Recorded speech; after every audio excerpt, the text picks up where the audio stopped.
Buenas noches, mi nombre es Katherine Fernández y yo le voy a estar hablando sobre la crisis tirotóxica. ¿Qué es la crisis tirotóxica? Es una emergencia médica que consiste en una respuesta adrenérgica exagerada por el aumento súbito de las hormonas tiroideas circulantes en sangre o el aumento de la biodisponibilidad celular. Es una complicación que es muy poco frecuente, pero que es muy grave y que se debe a un hipertiroidismo no tratado, generalmente secundario a otra enfermedad. Los síntomas que podemos tener en una crisis tirotóxica son la diarrea, también podemos encontrar taquicardia, muchas veces confusión, agitación y aumento de temperatura sin estarlo esperando, o sea, de una forma súbita. Manifestaciones clínicas. La tormenta tiroidea se caracteriza por agravamiento de las manifestaciones clínicas de la tirotoxicosis. En otras palabras, el cuadro clínico de la tormenta tiroidea es semejante a la tirotoxicosis no complicada, pero con todos los síntomas y signos en grados extremos y más intensos. El cuadro clínico de la tormenta tiroidea destaca en 4 manifestaciones a las que debe prestarse especial atención, que es la fiebre, que se considera la manifestación cardinal, la taquicardia, las alteraciones del sistema nervioso central y las alteraciones gastrointestinales. En la exploración física pueden encontrarse datos clínicos de hipertiroidismo como bocio, oftalmopatía, cuando se trata de una enfermedad de graves, temblor, hiperreflexia, piel caliente y húmeda, sobre todo en las palmas, e hipertensión sistólica con aumento de la presión de pulso. Esto es aumento de diferencias entre tensión arterial sistólica y diastólica. Es posible que el examen clínico también revele datos respecto a un evento precipitante, casi siempre de tipo infeccioso o cardiovascular. Así es importante destacar que históricamente la presencia de la ictericia se ha asociado con un pronóstico malo. Aunque poco frecuente, es importante mencionar el denominado hipertiroidismo apático, el cual se caracteriza por la ausencia de los signos y síntomas típicos de la tirotoxicosis. Suele observarse en individuos de edad avanzada y puede presentarse en ausencia de bocio y oftalmopatía, con menos frecuencia cardíaca, alteraciones menos graves del estado de alerta y en algunas ocasiones solo en pérdidas ponderal. Diagnóstico. El diagnóstico de la tormenta tiroidea es en esencia clínico, puesto que los resultados de los laboratorios pueden ser indistinguibles de los encontrados en la tirotoxicosis no complicada. Si la sospecha clínica es lo suficientemente fuerte, el tratamiento no debe retrasarse en espera de los exámenes paraclínicos. Como es de esperar, en la tormenta tiroidea ocurre un aumento importante de los niveles circulantes de las hormonas tiroideas, con niveles de TSH indetectables. Sin embargo, no se ha documentado una diferencia significativa con respecto a la tirotoxicosis no complicada. En algunos pacientes, los niveles de T3 total se encuentran dentro de los límites normales o disminuidos. Tal vez por superación de un síndrome de T3 baja, el patrón más frecuente del eurotiroideo enfermo, secundario a la enfermedad subyacente que desencadenó la tormenta tiroidea. Otras posibles alteraciones de laboratorios en estos pacientes son hiperglucemia, hipercalcinemia, alteraciones en las pruebas de funciones hepáticas, leucocitosis, elevación de deshidrogenasa, lactasia y fosfocina en creatina. Tratamiento. Todos los pacientes con diagnóstico de tormenta tiroidea deben tratarse en una unidad que cuente con vigilancia, en condiciones ideales, una unidad de cuidados intensivos. El régimen terapéutico ha de cubrir 4 aspectos fundamentales, que disminuir la producción y la liberación de hormonas tiroideas en las glándulas tiroides, bloquear los efectos periféricos de las hormonas tiroideas, inclusive la conversión de la T4 en T3, y el control de sintomatología endogénicas relacionadas con la tirotoxicosis, controlar la descompensación sistemática, tratamiento de soporte y la identificación y tratamiento del evento desencadenante. Buenas, mi nombre es Penélope Beato y les estaré hablando sobre el estado hiperosmolar no cetóxico. ¿Qué es el estado hiperosmolar? Bueno, el síndrome hiperglucémico hiperosmolar es una complicación metabólica de la diabetes mellitus. Se caracteriza por una hiperglucemia grave, por deshidratación extrema, por hiperosmolaridad del plasma y alteraciones del nivel de la conciencia. Este cuadro se detecta con frecuencia en pacientes con diabetes mellitus tipo 2, a menudo en circunstancias de estrés fisiológico. El diagnóstico del estado hiperglucémico hiperosmolar se alcanza por el hallazgo de la hiperglucemia grave, con hiperosmolaridad plasmática en ausencia de cetosis significativa. Tenemos esta imagen en donde vemos que existe una liberación de insulina de los islotes pancreáticos. Las células adiposas inhiben la lipólisis y hay ausencia de cuerpos cetónicos. La hipoinsulinemia nos lleva a una hiperglucemia que provoca hiperosmolaridad. Esto además se suma a una deshidratación extracelular e intracelular. Ocurre una diuresis osmótica, hay una contracción del espacio intracelular neuronal y esto es lo que nos lleva al coma. Hablemos de los factores desencadenantes. Estos incluyen una infecciones agudas y otras afecciones médicas coexistentes, también fármacos que alteran la tolerancia a la glucosa, como los corticoides, o que aumentan la pérdida de líquidos, como los diuréticos. Hay una falta también de adherencia al tratamiento de la diabetes. Ustedes se preguntarán qué relación tiene la hiperglicemia con la osmolaridad. Bueno, recordemos que el fosfato es una sustancia primordial intracelular, que en respuesta a la hiperglicemia y a la hiperosmolaridad se producen pérdidas importantes por la diuresis osmóticas, aproximadamente como de 1 miliosmol por kilogramo de peso.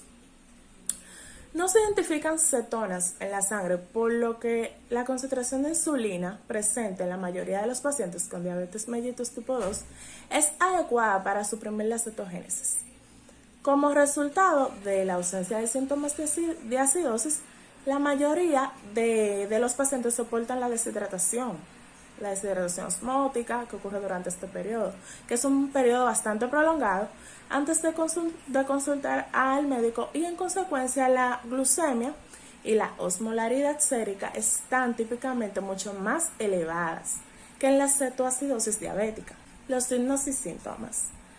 El síntoma principal del estado hiperglucémico hiperosmolar es la alteración del estado de la conciencia, que oscila entre la confusión o la desorientación, que lleva al coma. En general, como resultado de la deshidratación extrema asociada con o sin azoemia renal, que es la forma más común de insuficiencia renal en personas hospitalizadas. Cualquier afección que produzca una reducción del flujo sanguíneo hacia el riñón puede causarla. También hiperglucemia e hiperosmolaridad. A diferencia de la cetoacidosis diabética, pueden aparecer convulsiones focalizadas o pueden ser convulsiones generales y una hemiplegia transitoria. El tratamiento consiste en administrar por vía intravenosa soluciones fisiológicas, insulina. Como ya sabemos, las complicaciones incluyen lo que es el coma, las convulsiones y la muerte. Muchas gracias. Mi nombre es Yalbeli Santana García y yo le estaré hablando de las acetoácidos diabéticos. Acetoácido diabética es una afección que pone en riesgo la vida y que afecta a las personas diabéticas. Cuando el cuerpo empieza a descomponer la grasa demasiado rápida, el hígado convierte la grasa en un impulso llamado cetona que hace que la sangre se vuelva ácida.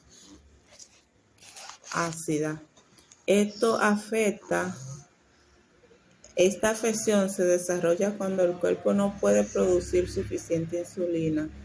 Normalmente, la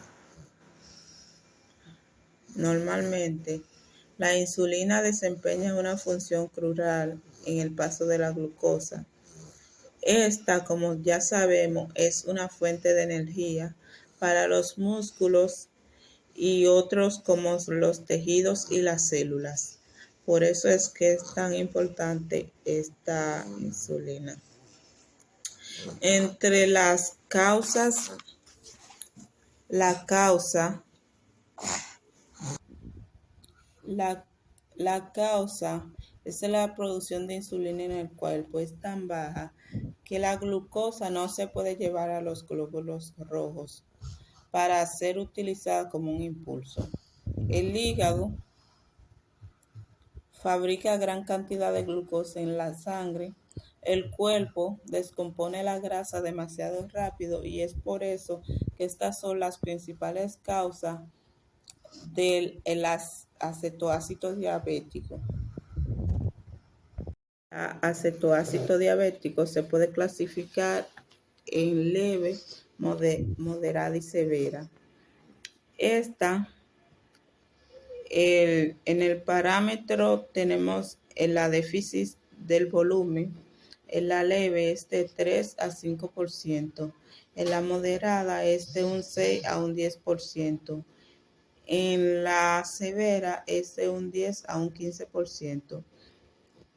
En el caso clínico tenemos que la perfusión distal, la leve es normal, en la moderada puede ser normal o puede ser baja, mientras que la severa es baja. La frecuencia cardíaca en la leve es normal, en la moderada puede ser normal como alta y en la severa es bastante alta. En la presión arterial, en la leve será normal, mientras que la moderada puede ser normal como baja, mientras que la severa es muy baja. El estado mental, pues, en la leve va a estar alerta el paciente, mientras que la moderada va a estar alerta pero soñolento, mientras que la severa va a estar en un estatus de coma. En los casos de laboratorio van a tener los parámetros parecidos, lo único que en ciertos niveles van a tener algunas diferencias de similitudes. Bien, en los signos y síntomas a menudo se desarrollan, en algunas ocasiones se desarrollan rápidamente, mientras que antes de las 24 horas. Estos signos pueden ser una alerta para el paciente. Esto pueden ser los siguientes, puede ser en algunos casos tiene disminución en el estado de conciencia. La respiración va a ser rápida y profunda. El aliento le va a fruta, dolor de cabeza, dolor o rigidez muscular, náusea o vómito, dolor estomacal, boca y piel seca. Entonces, los signos más frecuentes que se pueden detectar es a través de análisis de sangre y de orina para ver los niveles de glucosa en la sangre y el nivel alto de cetona en la orina. Entonces, en las complicaciones podemos mencionar que pueden haber complicaciones como edemas cerebrales, ataque cardíaco o puede tener insuficiencia renal.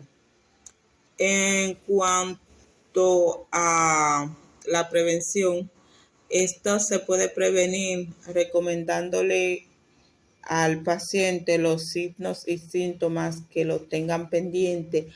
Por ejemplo, en los signos ya mencionados, si ellos están alerta a ciertos síntomas, pueden responder a dichos signos.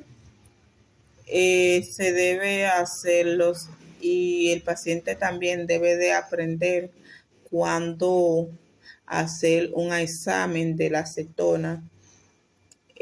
También verificar la bomba de insulina, revisarla frecuentemente. Hasta aquí. Buenas, mi nombre es Lorena Berra Sánchez y yo le voy a estar hablando brevemente de lo que es la hipoglicemia. ¿Qué es la hipoglicemia? Se define como un valor de glucosa menor o igual a 70 miligramos por decilitro. Este puede ser con o sin síntomas. Es decir, en ocasiones cuando nosotros pasamos mucho tiempo con niveles de glucosa por debajo de lo adecuado, nos acostumbramos a estos valores de glucosa y nuestro cuerpo no actúa en modo de alerta cuando tenemos episodios de hipoglicemia. ¿Por qué se puede presentar una hipoglicemia? Bueno, se puede presentar por realizar mayor cantidad de ejercicio de lo habitual, saltarse algún alimento, no realizar adecuadamente el conteo de los carbohidratos, malestares estomacales que impidan que te den hambre o cause vómitos y diarrea. Y por último, haber ingerido o suministrado más medicamento del adecuado. Las personas que padecen de esta enfermedad deben de tener siempre a mano un glucómetro, tiras para el glucómetro, algún jugo pequeño de 125 mililitros, pastilla de glucosa, preferiblemente 4, o alguna colocación de fruta. Estos aportan alrededor de 15 gramos de azúcar, lo cual les será suficiente. Entre los síntomas es muy importante que siempre estemos alerta de cada uno de los síntomas. Los más comunes son confusiones, irritabilidad, dificultad de concentración, temblores y sudores fríos. Entre los más graves se encuentra desmayo por pérdida de conocimiento total o parcial y también convulsiones. Para el tratamiento realizamos un control para comprobar la hipoglucemia. Esto sí se puede. En caso de no poder, sin pérdida de conocimiento, aplicamos la regla del 15. Ingerir 15 gramos de hidrato de carbono de rápida absorción, por ejemplo, un vaso de agua con 2 sobres de azúcar, un vaso pequeño de bebida azucarada como refresco o un jugo y un vaso de zumo de frutas comerciales. El segundo paso sería esperar 15 minutos. Tercer paso es repetir el control de glucemia y último paso, si sigue por debajo de 70, repetir los pasos nuevamente. Cuando el paciente tiene pérdida de conocimiento, no se le debe administrar ni líquido ni alimento. Se debe administrar el glucagón siguiendo las siguientes instrucciones del kit. Inyectar el líquido de la jeringa en el vial. Sin retirar la jeringa, agitar el vial suavemente hasta que el glucagón esté disuelto. Extraer la solución de la jeringa y retirar cualquier burbuja de aire. Inyectarle al paciente en el brazo o en el muslo. Llamar a emergencia si no recupera la conciencia y también puede repetirse la dosis después de 10 minutos si el paciente sigue inconsciente. Hasta aquí mi exposición. Gracias.